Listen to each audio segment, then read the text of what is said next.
Hello दोस्तों।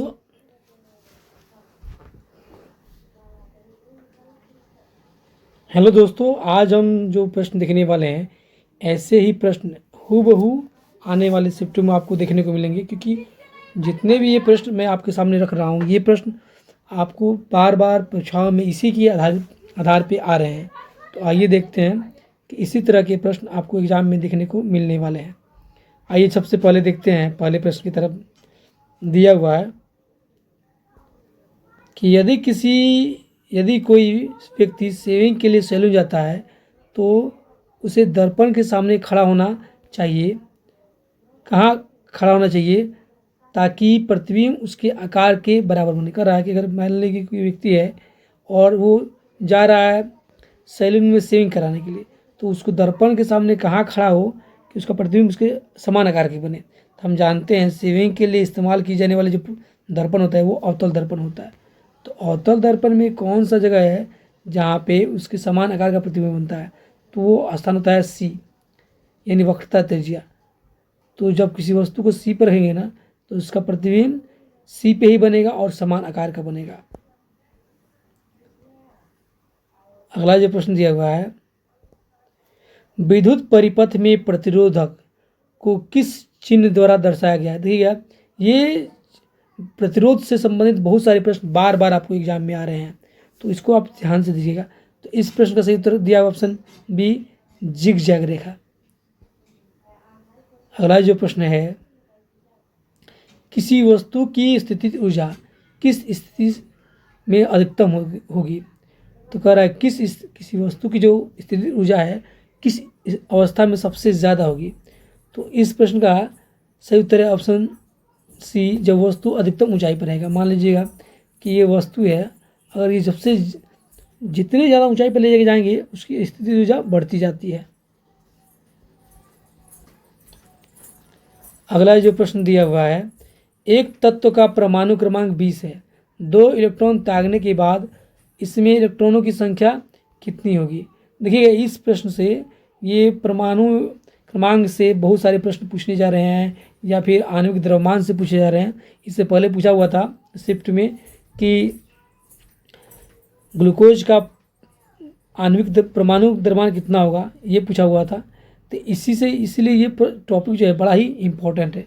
तो कह रहा है कि मान लीजिए 20 परमाणु क्रमांक, तो 20 परमाणु क्रमांक किसका होता है, कैल्शियम का होता है।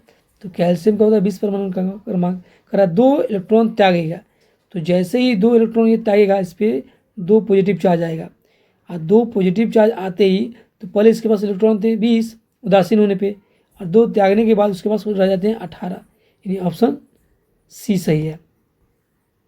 अगला जो प्रश्न है, अमाशय में प्रोटीन का पाचन मुख्य रूप से किस एंजाइम द्वारा होता है। तो इस प्रश्न का सही उत्तर है ऑप्शन बी, पेप्सिन के द्वारा। पेप्सिन के द्वारा अमाशय में प्रोटीन का पाचन होता है। अगला जो प्रश्न दिया हुआ है, निम्नलिखित में कौन सा पौधा कायिक प्रबंधन द्वारा पत्ती में नए पौधों का निर्माण करता है। तो कह रहा है कि आपको प्रजनन से संबंधित बहुत सारे प्रश्न आ रहे हैं, तो कायिक प्रबंधन से दिया हुआ इससे कि, तो कायिक प्रबंधन से किस पौधे का क्या होता है, नया पौधे के रूप में वो पनपता है। तो इस प्रश्न का सही उत्तर है ऑप्शन बी, ब्रायोफाइलम। ब्रायोफाइलम जो होता है ये कायिक प्रबंधन द्वारा होता है, यानी पत्तियों के द्वारा उसका क्या होता है, नए पौधे का निर्माण ये प्रजनन होता है। ये आलू का होता है, ये तना के द्वारा, गुलाब का भी तना के द्वारा होता है, गन्ना का भी तना के माध्यम से होता है। अगला प्रश्न जो दिया हुआ है, जब जिंक सोडियम हाइड्रोक्साइड के साथ अभिक्रिया करता है तो कौन कौन सी गैस निकलती है। देखिएगा, अभिक्रिया से संबंधित बहुत सारे प्रश्न बार बार पूछे जा रहे हैं, तो इसको आप ध्यान से देखिएगा। तो इस प्रश्न का सही उत्तर है ऑप्शन सी, हाइड्रोजन। अगला जो प्रश्न है, निम्नलिखित में कौन सा एक रासायनिक परिवर्तन का उदाहरण है। इससे भी बहुत सारे प्रश्न आपको देखने को मिल रहे हैं रासायनिक परिवर्तन से। तो कह रहा है कौन सा रासायनिक परिवर्तन है, तो बर्फ का पिघलना रासायनिक परिवर्तन है, सॉरी ये भौतिक परिवर्तन है। मोम का पिघलना भी भौतिक परिवर्तन है। जल में नमक का घुलना भी भौतिक परिवर्तन है, जबकि लोहे में जंग लगना क्या है, रासायनिक परिवर्तन है, यानी ऑप्शन बी सही होगा। अगला जो प्रश्न है, किस श्रेणी के उत्तोलक का यांत्रिक लाभ हमेशा 1 से अधिक होगा? कह रहा है कौन सा श्रेणी का अगर उत्तोलक लेते हैं तो उसका यांत्रिक लाभ सबसे ज़्यादा होगा। तो देखिएगा द्वितीय श्रेणी होगा ऑप्शन। क्या है कि द्वितीय श्रेणी जो होता है ना, उसके आपको जो ये बल होता है वो बीच में लगता है, लंब जो होता है वो किनारे होता है, और आयास होता है उसके अंतिम छोर पे। इसलिए इस प्रश्न का सही उत्तर ऑप्शन बी होगा। अगला जो प्रश्न दिया हुआ है, पौधों की लंबाई में वृद्धि के लिए कौन सा विभेदक उत्तरदायी है? तो इस प्रश्न का सही उत्तर है ऑप्शन ए, शीर्षस्थ विभेदक। इसको एपिकल मेरिस्टेमेटिक कहते हैं। अगला जो प्रश्न दिया हुआ है,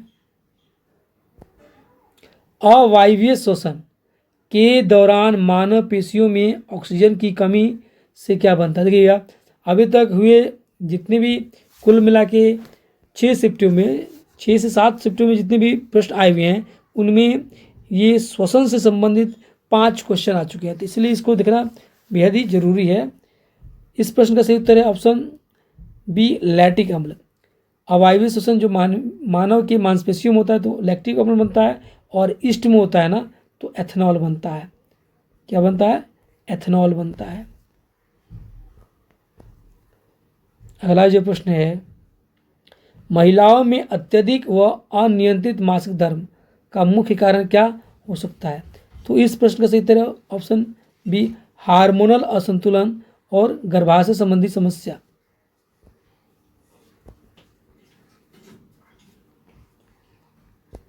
अगला जो प्रश्न है, विद्युत बल्ब का टंगस्टन फिलामेंट विद्युत ऊर्जा का मुख्य रूप से किसमें परिवर्तित करता है? तो इसको क्या करता है, उसमें ऊर्जा एवं प्रकाश ऊर्जा में परिवर्तित करता है। देखिएगा जो फिलामेंट जो होता है विद्युत बल्ब का, जो टंगस्टन का बना होता है, जैसे उसे करंट पास करता है यानी धारा प्रवाहित होती है तो टंगस्टन का जो प्रतिरोध है वो उच्च होता है तथा गलनांक भी उच्च होता है। तो उच्च प्रतिरोध की वजह से वहाँ से विद्युत धारा आसानी से पास नहीं करता है, जिसके कारण वहाँ पे ये टंगस्टन लाल होने लगता है और वो ग्लो करने लगता है। इसके बाद वो ज़्यादा मात्रा में जब आपको प्रतिरोध रहेगा तो वहाँ पे प्रतिरोध के कारण वहाँ पे जो तापमान है उस टंगस्टन का वो ज़्यादा बढ़ जाता है, यानी वहाँ उसमें ऊर्जा भी वो उत्पन्न करता है। अगला जो प्रश्न है, देखिए ये टॉपिक तो बहुत ही, इसमें अभी तक 3 प्रश्न आ चुके हैं। तो देखिए इसको, रासायनिक समीकरण इसमें दिया है XFE 4 जल के अणुओं के साथ जब अभिक्रिया करेगा तो आपको आयरन ऑक्साइड बनाएगा, और इस तरह से आपका ये हाइड्रोजन रिलीज करेगा। तो कह रहा है कि X से जगह क्या आएगा? तो देखिए यहाँ पे जो उत्पाद में दिया हुआ है आपको प्रोडक्ट में 3, यहाँ पे क्या है आपका आयरन है, जबकि यहाँ पे क्या है 1 आयरन है, इसलिए X की जगह हम लोग 3 आयरन रहेंगे, यानी ऑप्शन बी सही होगा। अगला जो प्रश्न है, क्रिया और प्रतिक्रिया बल के संबंध में कौन सा कथन सत्य है? देखिए न्यूटन के गति के नियम से बार बार प्रश्न पूछे जा रहे हैं। प्रथम गति के नियम से पूछ चुका है, द्वितीय गति के नियम से भी पूछ चुका है, और तृतीय गति के नियम से भी पूछ चुका है। तो ये टॉपिक आपके लिए बड़ा ही महत्वपूर्ण है, इसलिए इसको बार बार जरूर पढ़ के जाइए। तो इस प्रश्न का सही उत्तर है ऑप्शन सी, इनका परिणाम अलग अलग होता है।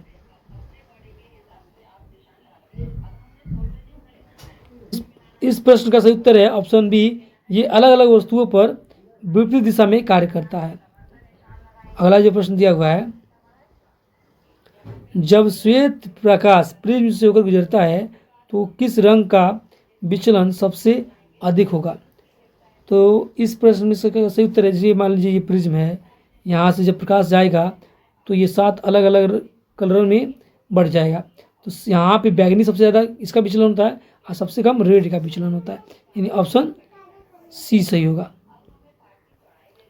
अगला जो प्रश्न दिया हुआ है, जीवाश्म ईंधन का निर्माण किस स्थिति में होता है?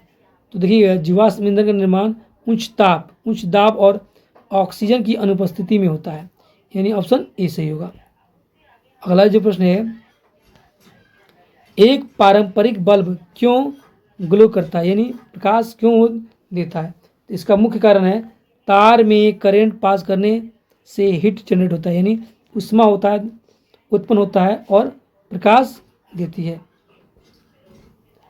अगला जो प्रश्न दिया हुआ है, रसायन विज्ञान में संयोजकता का क्या अर्थ है? देखिएगा संयोजकता यानी वैलेंसी इसको बोलते हैं। जैसे मान लीजिए क्लोरीन है, क्लोरीन का जो परमाणु द्रव्यमान होता है, परमाणु संख्या होता है, क्रमांक होता है, वो 17 होता है, यानी इसमें 17 इलेक्ट्रॉन है उदासीन होने पे। अब इसका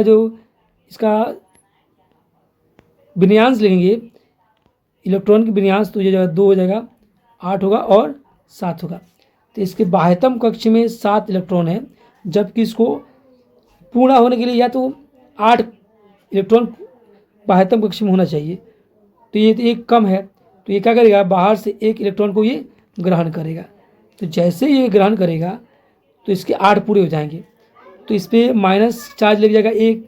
तो इस प्रकार से जो 1 इलेक्ट्रॉन जो ग्रहण किया और जिससे उसका अष्टक पूरा हुआ है, तो 1 जो हो गया उसका वैलेंस यानी संयोजकता हो गया।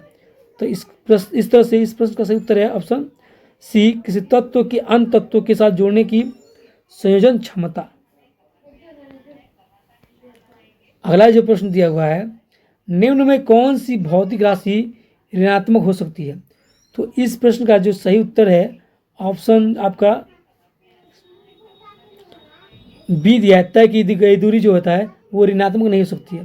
त्वरण ऋणात्मक हो सकता है, विस्थापन भी ऋणात्मक हो सकता है और वेग भी ऋणात्मक हो सकता है। अगला जो प्रश्न है, इसमें कथन दिए हुआ है, रॉकेट का ऊपर उठना न्यूटन के तीसरे नियम का उदाहरण है। सही है, यानी रॉकेट जब इसे ही ये ऊपर उठेगा तो क्या करता है, ये धुआं को नीचे छोड़ता है और ये ऊपर उठता है, यानी ये सही है। अगला जो प्रश्न दिया है, कथन कारण जो दिया है, रॉकेट की गैसों को नीचे की ओर फेंकता है, यानी नीचे फेंकता है ये गैस, और गैस रॉकेट के ऊपर की ओर धकेलता है, और ये गैस जो निकल रहा है ना, ये रॉकेट को क्या करते हैं, ऊपर की ओर पुश करते हैं, धक्का देते हैं, यानी ये भी सही है। इस तरह से इस प्रश्न का सही उत्तर ऑप्शन ए होगा। ए और बी दोनों सही हैं और आर जो है ए की सही व्याख्या करता है। अगला जो प्रश्न है, किसी दर्पण में वस्तु की ऊंचाई 6 सेंटीमीटर है तथा प्रतिबिंब की ऊंचाई 12 सेंटीमीटर है, तो आवर्धन ज्ञात कीजिए। अगला प्रश्न दिया है, किसी दर्पण में वस्तु की ऊंचाई 6 सेंटीमीटर है और प्रतिबिंब की ऊंचाई 12 सेंटीमीटर है, तो आवर्धन ज्ञात कीजिए। देखिएगा इससे पहले भी ये प्रश्न बार बार आए हुए हैं, लेकिन उसमें वस्तु की ऊंचाई नहीं दिया था, वहाँ पे फोकस दूरी दिया था और वस्तु की दूरी दिया हुआ था, तो उससे संबंधित प्रश्न थे। यहाँ बदला हुआ है, यहाँ पे क्या दिया हुआ है कि वस्तु की ऊंचाई और आपको प्रतिबिंब की ऊंचाई दिया हुआ है। हम जानते हैं m इक्वल टू होता है हाइट ऑफ इमेज बटा हाइट ऑफ ऑब्जेक्ट, ये दिया होता है। तो यहाँ पर देखिएगा हाइट ऑफ इमेज दिया, कितना दिया हुआ है, इमेज की जो ऊंचाई है वो दिया है, प्रतिबिंब की ऊंचाई 12 सेंटीमीटर और वस्तु की ऊंचाई दिया है 6 सेंटीमीटर। इससे जब भाग देंगे ना तो ये आपका हो जाएगा, चूँकि 12 माइनस में है तो -2 हो जाएगा, यानी इस तरह इस प्रश्न का सही उत्तर ऑप्शन ए होगा।